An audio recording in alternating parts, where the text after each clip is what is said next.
What are we stopping for? Okay, what? Alright. Okay, we're recording. How's my hair look? Good? Good, yeah. Okay, so, hi. So we were, first off, okay. I gotta tell them who I am? Yeah. You know me by now, it's my channel. Well, Okay, I'm Rebecca. I'm awesome. And I'm this Zoe. is my sister, Zoe. I'm in, ready? Zoe's Kitchen. Nobody thought it was, I know. So we actually were already cooking and talking as we do. And then we were talking about people who literally just make their money off of YouTube, doing podcasts and talking about their lives, even though their lives may not be that interesting. Yeah, and so we're like, you know what? Maybe we should actually record this conversation as we're cooking. And then, you know, we could maybe be like this. Maybe we can be rich too. Maybe we can make some money too. Yes, we're all about making some money. Right. So anyway, we are making a chocolate avocado mousse because Zoe has never had that before. And so we had absolutely no intention of recording this tonight. We're like, hey, why not? Throw this on the channel and all y'all can see, you know, wonderful, crazy antics. And we're back. So, you might notice something different on Zoe. 10 points to whoever can notice it. You want to tell them? No, let's let them identify in the comments. All right. 10 points. Who knows what's different on me? And yeah, just, you know, hit us up in the comments because, you know, we were just, you know, switching it up. We want to keep you engaged and see if you're really paying attention for real. Okay, so we're talking about people who want to kind of join the fad, the craze on making money off of podcasts, vlogging, YouTube, and all that other stuff. Social media. Yeah. Yeah. And then so you know somebody. Oh, while we're making a chocolate avocado mousse. And so you know somebody who apparently started a podcast. So what are you telling me about that? Yeah, they just, I guess, joined the craze. I mean, that's what everyone is benefiting from, it seems like. Some type of social media, all the celebrities do it. That's their side hustle, I guess. They get some extra passive income from social media or just talking about whatever. So we talk all the time. So if we can get paid for it, I mean, that's a win-win. I mean, it makes sense. Yeah, but what are your thoughts though? So Zoe is a licensed mental health counselor, and in 2 states. Yes, let's not forget that. In 2 states, going on so many more. But what are your thoughts on people who do that but have absolutely like no experience or no background or no training? So let's say, for example, if somebody was talking about random crazy thoughts that pop into their head and dealing with that or whatever, and they just got like a group of friends together who also had no training in random crazy thoughts, and you just got a group of random crazy people talking about random crazy thoughts. You know what's crazy? Speaking of crazy, because I think it's more about being relatable. Like, it's not necessarily about, as long as you're not advertising yourself as some type of like advice columnist or trained professional, you know, sometimes it's more about just being able to relate to, you know, something that someone else is going through. You know, people talk about all types of things. They talk about abuse, they talk about raising kids, they talk about, I saw like a vlog where someone, her lifestyle is the minimalist lifestyle. She just vlogs about everything that's minimalist, and it's just a huge following. And I watched it. I don't follow her, but I watched it just because I'm just fascinated by that. I don't think I could, it makes sense, but I don't think I could ever follow it. I don't think I could ever become a minimalist, or you know, but it's still interesting. And so I think people are more interested in finding something they can relate to, or, you know, kind of talk about. And it's like, oh, that happened to me too. That I go through that too, or my kids do that too, or you know, versus like actually having credibility or a license or you know, any validity to what they're talking about. And I know that, especially in today, obviously, you know, people get really stressed out. You know, it's hard to be, you know, resilient. And I think that a lot of people probably don't even know what resilience is and probably underestimate greatly why it's so important. Okay, so we have our amazing cameraman in the back. But my question is then, so obviously it's important to talk about your stresses, you know, and making sure that you know that you have somebody else in life that also is going through the same thing, because it helps you understand you're not alone. Right. That's what fierce influence is about. But my question. You are not alone. I'm sorry.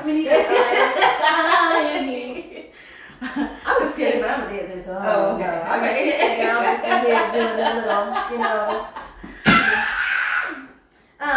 But yeah, but I think part of my concern is, and so on one hand, it's great to get all of that out, but I also think it's important in what you're getting back. So, you know, if I'm telling you, you know what's going on, and you know, as my friend, you're trying to help me, and maybe you're giving me misguided advice, do you think there's harm to that, or? Yes. Okay, so talk to me a little bit about that while I'm making my chocolate mousse. Okay, so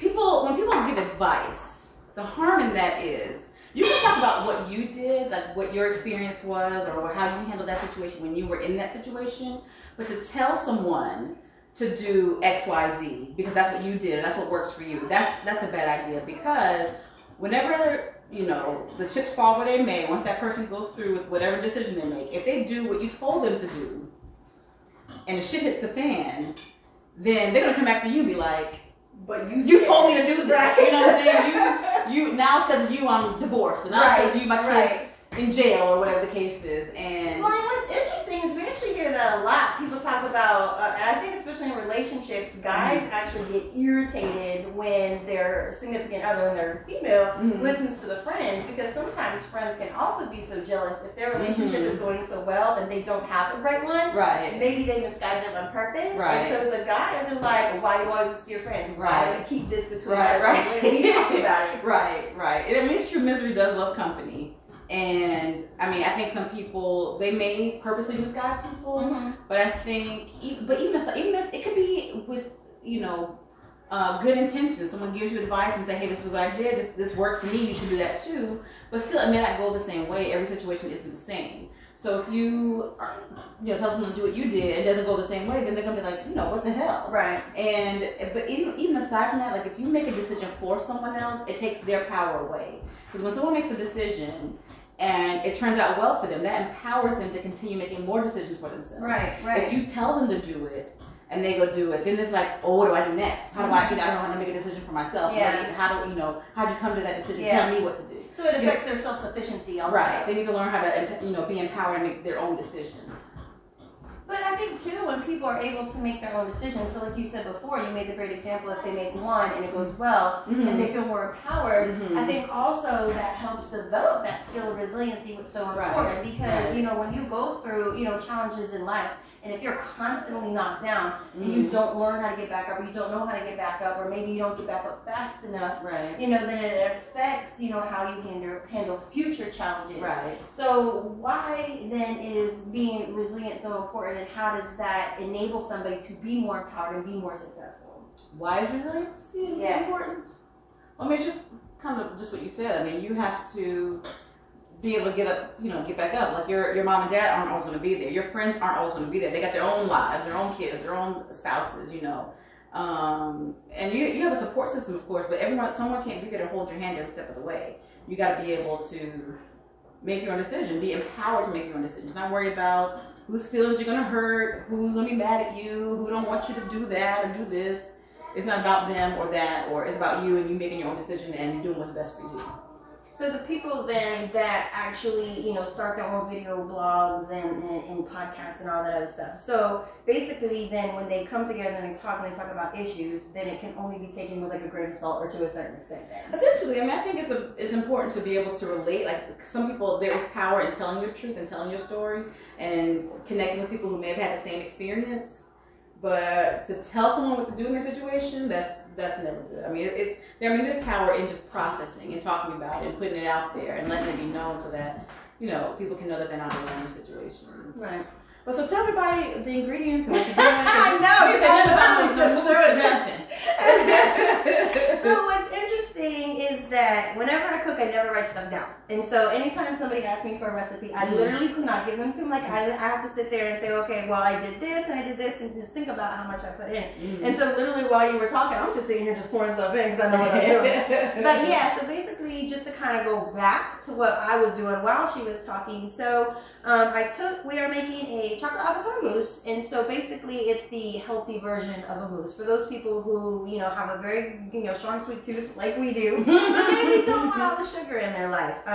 So basically how I started was I had 4 avocados, cut them in half, and then just scoop out the avocado, put it inside your blender, and I did a 1/3 of a cup of cocoa powder. I did a 1/2 cup of our dark chocolate chips, which I melted on a double boiler on the stove. So when you saw me starting, that's what I was doing, melting the chocolate down. And then we have a 1/3 cup of almond milk, you know, for our sweetener. And then we're also going to put in a 1/3 to a 1/2, depending on how sweet you like it, of maple syrup, but you also could use agave if you want more of a low glycemic content in there. And then we'll also use some vanilla. And so we're actually about to mix this up. So I'm actually going to pause real quick so we can do some video magic because it's going to be loud, so. Okay, so we are back. TV magic. Dun, da, da. So basically every ingredient that we talked about, so the cocoa powder, the dark chocolate, the avocado, what are you doing, Red? The maple syrup, pure maple syrup if you're going to use maple syrup. And again, if you want a more of a less sugar version, then you can use agave for certain. And then also some almond milk and some vanilla. And so again, in our avocados, we mix that all together in our blender. And then from there, we just scrape it out into our bowl. And I don't know if you can see TV magic. You have this very beautiful, very smooth, pudding mousse-like consistency. And then so we went ahead and plated ours anyway, just so you could see what it looks like. But ideally, yeah. So I don't know if you can see. Ta-da! We're gonna get better at this video stuff, you know, we can zoom in and out and all that. Alex, can you zoom in on it or no? I don't know what it'll look like. Alex is behind the scenes. Ching. So yeah, and so mine's moving around. It normally won't move again because, like I said, you're going to want to chill it for 30 minutes to an hour, a couple hours. You know, let it sit overnight if that's what you so choose to do, and then you can serve it your favorite way. And so you can put in little custard cups, little glass cups, and again, depending on how much or how little you want. We garnished ours with some frozen fruit. You definitely can use fresh fruit. It's just that, you know, fresh fruit are expensive, man. And it can be affording all that stuff. So anyway, so we're still choosing the healthier option. You also can garnish it with mint if you're having a fancy party. So bridal showers, wedding things, or baby showers, tea time with girls. You can really dress it up and down as much as you want. You know, if you just went through a breakup and you say, you know what, damn the bowl, give me this. You literally can sit on your couch and just, you know, I'm just saying, why are you scratching down? I didn't say anything. I know. I had those moments. No, I was gonna say, because most times, like when you go through a breakup, you just like want to indulge in something like horrible, like ice cream or. So maybe not a sweet chocolate. But well, no, I'm saying this is like a healthier alternative. But I think this is perfect when you're going through a breakup because one, you want to indulge because you're like, you know what, fuck that dude that just, you know, messed up his life by not being with me. But also, we want to stay healthy for the next guy, right? We want to get our sexy back. Disclaimer, I'm 90% sure they're not speaking from experience. Disclaimer. Aren't you supposed to be behind the camera? And I am again. Okay. So, but yeah, you see what I'm saying? Because, you know, one is, you know, just making us feel better about, you know, the whole situation we just went through, but getting right and fine for the next situation we about to go through. This video is not made for kids. But you know what I'm saying though is like you can get your chocolate mousse and your bourbon, right? And just oh my god, I don't know what kind of. Okay, this is not an advice. Yeah, this is not. We're not giving advice. This is not advice. I'm just saying. Anyway, going back to our chocolate mousse. It's honestly, it's fine how it is. However, if you want to sweeten it up, depending on what you're into, you definitely can use a natural caramel if you want to have a caramel flavor. If you do want to give it more of a bourbon flavor or rum flavor, you definitely can add a little bit in there. So it's really honestly a super versatile dish that you can do whatever you want to with. Again, just serve it chilled. And yeah, so that's pretty much our chocolate mousse. I guess that's it. But anyway, so we definitely wanted to thank you for being with us. This was our very first in the kitchen behind the official WCTV cameras. Yes. So there's going to be more to come, obviously on both the Dig In side and the Embrace the Journey side of Fierce Influence website, so definitely check it out. Some of our topics will actually be just sitting down at a table over coffee, discussing with friends. Some of them actually be in the kitchen, so just really switch it up and give you variety. So it's kind of funny because we started the show off with people who are getting into that trend and they realize they have something to say and they want to make, maybe if it's not even like a grander impact on the world as a whole, maybe they just want to, have an impact among their friends or among their just to share their story. Just to connect with the world a little more. Exactly. In a different way. Exactly. And so that's what this is going to be. Also, it's just another way to connect. So definitely feel free to reach out if you have topics you want to suggest. Email fierceinfluence@gmail.com. I want to thank my sister for taking part in this. We've actually have had a blast since we've been here. So a lot of it you didn't get a chance to see, but it is what it is. So anyway, I hope you enjoy and just keep looking out for more content. And thanks for being with us. Thanks. Bye. I can't even move right now.